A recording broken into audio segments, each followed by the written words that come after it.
Ngayon guys, bibigyan ko kayo ng konting review kung magkano yung magagastos natin sa ating first PMS. Ngayon guys, ito yung brand na gagamitin natin na oil is Liquim Oil, tapos 15W50 siya. So guys, yung ginagamit nila dito, oil filter is yung talagang CF natin. So ang ating total cost sa ating pagpapa first PMS is 3.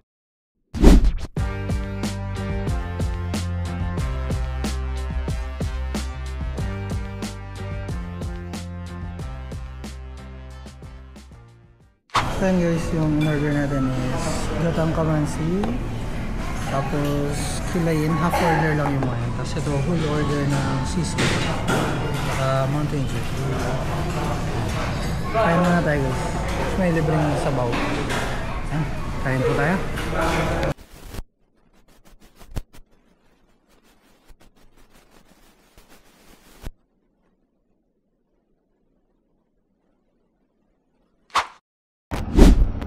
So yun guys, tapos na tayong kumain dito sa Anibeas. Dahil 12:35 na. Although 5 to 10 minutes away lang naman yung shop ng Motorcycle City dito. Kaya punta na tayo doon. At least kung pagdating natin, pwede na nila tayong isalang. Oop, 80 plus siya po. Kaya nita na dumalan. Ayun guys, hindi ko na natanong tong magkano yung order, pero 200, magkano kasi ba? 200. Hindi ko din nakita. 210 lang yata yung namin, yung binayaran namin. Doon tayo dapat manggagaling.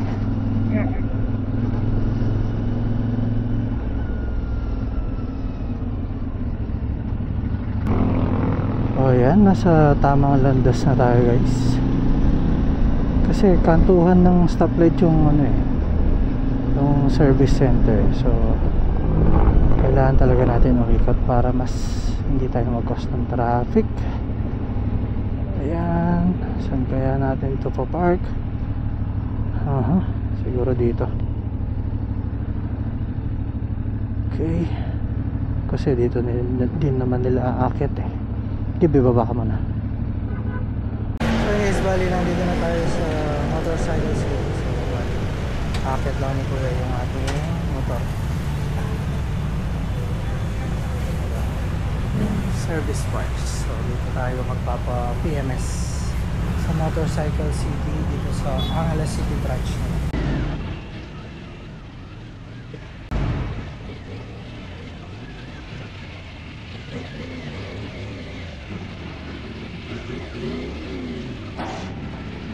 Alright.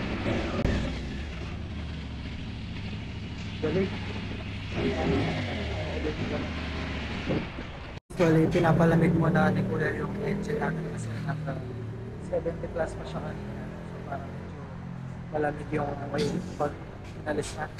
So, ayun guys, bibigyan ko kayo ng konting review kung magkano yung magagastos natin sa ating first PMS. So bali, sabi ni Kuya, air filter lang naman, saka engine oil lang naman yung kailangan palitan.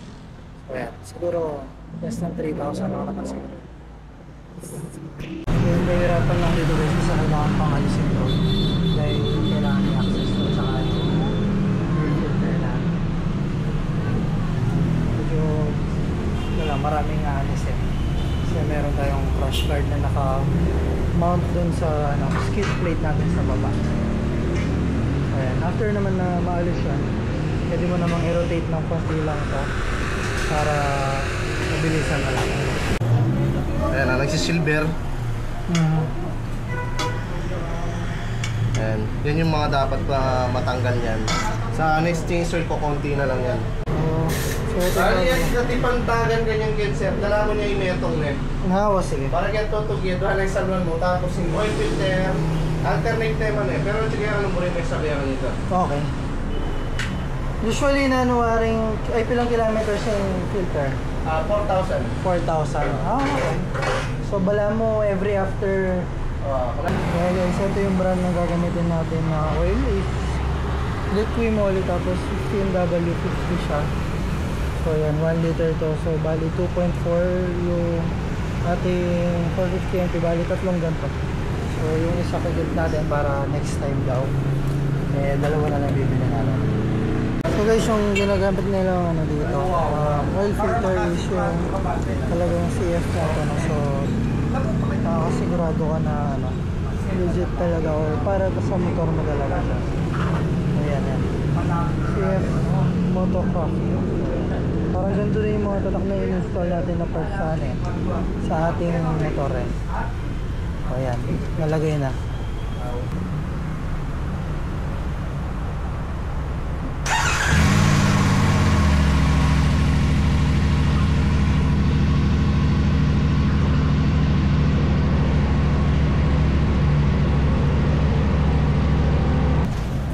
Pupunta lang ang turat ni Metmos para magkabayaran kayo, no? Oh, sige, anak bagay niya yun. Kaya mo tutuloy. Mas may...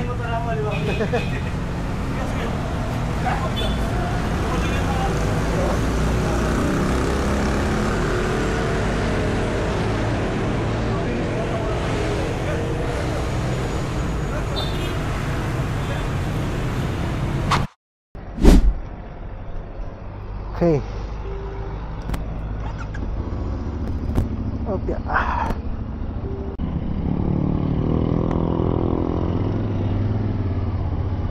So yan guys, bali 1,050 kilometers na ang tinatakbo ng ating motor nang papachange oil natin siya ngayon. So ang ating total cost sa ating pagpapa first PMS is 3,458 yata yun, basta nasa 3,400 yung ating nagastos. So yung oil natin is tatlo yung oil na binili natin, tig 980 kada isa. Dahil 2.5 or 2.4 yung ating engine, no? Dahil kasama yung ano, yung oil filter, so kailangan nating magdagdag ng 100 ml. So ayan guys, no, ang ating nagastos sa mga magbabalak dyan na magkaroon ng big bike, eh yan po ang kakalabasan ng inyong expenses. So mga ano, i-repair nyo na po ang 3,500 nyo every PMS, no, kapag big bike, kasi malaki po yung oil na kailangan, so mas maraming oil din ang yung kailangan bilhin. So yung good thing naman, no, sa ginastos natin na first PMS natin na 3.5 or 3.4, eh 2 to 3,000 kilometers naman daw ang pwedeng takbuhin bago yung next PMS natin. So kung sa ano kasi, sa scooter is tig 1,000 kilometers per ano lang, per PMS. So kung i-divide mo yung nagastos nating 3.4, mga nasa ano lang, 1.7 kada PMS lang yung kailangan natin. So 1.7 kada 1,000 kilometers ang ating nagagastos. So ayan, at least kasi ano naman 2 to 3,000 naman bago tayo ulit magpa-change. So ano din yun, matagal-tagal din yun. Kasi ito 1,050 yung tinakbo niya, ilang months na 2 months. Kasi August natin ito August, okay, September ay October na ngayon, no? So ayan, 2 months. What more pa sa 2,000 to 3,000, o baka 4 to 5 months. Depende pa yan kung ano, kung maglo-long ride ba tayo. Pero syempre maglo-long ride tayo panigurado. Bago matapos itong taon na to, maglo-long ride tayo somewhere. Hindi pa natin alam, pero nakakasigurado kayo na maglo-long ride tayo. Hindi man natin kasama si isa, pero panigurado maglo-long ride pa rin tayo. Grabe yung mga yun, Panigale, Ducati Panigale. At tapos Natanong ko din pala dun sa ano, dun sa mekaniko nila dun, no, na pwede bang magpa-exhaust kung sakali, hindi ba ma-void yung warranty. So sabi naman niya is hindi naman sir kung slip-on lang, pero kung full system yun, medyo ma-void na yung warranty. So kung magpapa-exhaust tayo, slip-on lang muna. Sayang din kasi yung engine warranty, 1 year din yun eh. Syempre malaking bagay din yan kapag tinamaan yung engine natin, at least meron pa rin tayong warranty. So ayan, kung magpapalagay tayo, slip-on na muna para hindi rin masyadong maingay at bulahaw. So yan naman guys, no, yung linagay nilang oil is yung Liquimoly na 15W40. So yun daw yung recommended nila na oil. So yan, try muna natin kung ano yung magiging performance na itong Liquimoly. Saka syempre ano muna, gamitin muna natin kung ano yung recommended ng kasa. Sa pagdating naman ng oil filter natin, nakita nyo naman, CF Moto brand talaga yung ginamit nila. So makakasigurado kang original and compatible talaga siya, dahil yung mismong manufacturer ng ating motor, sila din yung nag-manufacture ng oil filter. Dahil na first PMS na yung ating motor, pwede na natin siyang mabanat-banatan na, kasi naglalaro lang tayo ng 4 to 5,000 RPM kada magsishift tayo So next time yan, pwede natin siyang sagad-sagarin for gear para makita na talaga natin yung yung full potential ng ating motor.